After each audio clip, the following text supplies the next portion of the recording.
For 3 months, I'd been seeing a guy named Rex, a total stranger I'd only met online. We were in the thick of it, that honeymoon phase where every night my phone would blow up with messages that made my pulse jump. Miss you, sweetheart, dreamt of you again last night. You were all over me, begging for it. I was about to suggest we finally meet, but then he sent me a picture, a casual shot of his desk. And I saw something familiar, the crest of the Falcone crime family, and I work for a company owned by the Falcones. For 3 months, I'd been sexting a dangerous man, a made man in the mafia, who could be right under my nose, and just when I was trying to figure out who he was, I saw them, the custom black onyx cufflinks I'd picked out for Rex, on my boss, Marcos, wrists. Chapter what were you up to? My thumbs flew across the screen. I hit send. I stared at the chat, waiting for the man I knew only as Rex to reply. This had been my ritual for the past 3 months. I'd added him on a whim. We hit it off instantly, falling hard and fast until things got intense. My phone vibrated. It was a picture, a side shot of his computer desk. A few files were scattered next to the keyboard, working and waiting for a text from my sweetheart. A smile crept onto my face. This man knew exactly how to make me blush with just a few words. Maybe it was time to take this offline, to finally meet in person. But as I was about to type my reply, my fingers froze. Bottom right of the photo, on the corner of a folder,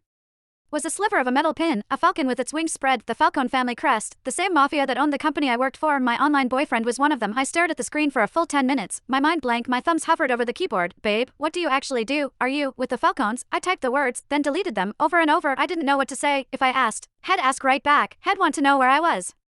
He'd find out I worked for a Falcone company. He would come looking for me, and then what? What the hell would I do then? When I didn't reply right away, REXS texts started coming in, one after another. Baby, you there? Busy? Send me a pic, like you do, your hand, or anything. Dreamt of you again last night. You were all over me, begging for it. His words were getting dirtier, bolder, but this time, my cheeks weren't just hot with a blush, they were burning with a cold dread. For 3 months, I thought I was talking to some normal businessman, a guy who was exciting and new, but safe. I might work for the mob, but I never, ever wanted to be with a mobster. That was a death wish, and to think I'd been trading my deepest fantasies and whispering my secrets to a made man. My phone buzzed again, a voice call I couldn't answer. Had hear the panic in my voice. I fumbled with the screen, declining the call. Then I quickly typed out a lie. In a meeting, honey, talk later. He seemed to buy it. A moment later, he replied, waiting for you. I closed the chat and took a deep, shaky breath. I needed to calm down, think first. I had to figure out who he was. Was he some low-level muscle or a high-up manager? Second, what was I going to do? Risk it and keep this going, or run for the hills? I opened our chat history, scrolling through our old messages, searching for clues. We'd both been careful about privacy, never sharing details about our work or personal lives, but one thing stood out. Had once sent me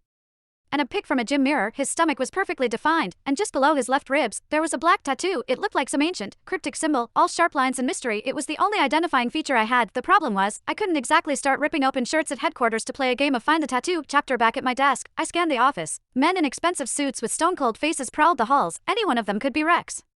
My only saving grace was that I'd never sent him a picture of my face. He couldn't recognize me. I opened our chat history again, combing through every line. Finally, I found it. A conversation from last month. Had told me he was shopping on the Magnificent Mile in Chicago, looking for cufflinks for a big event, and asked me to help him choose. I'd picked out a pair of custom black onyx cufflinks with gold trim. Had bought them. I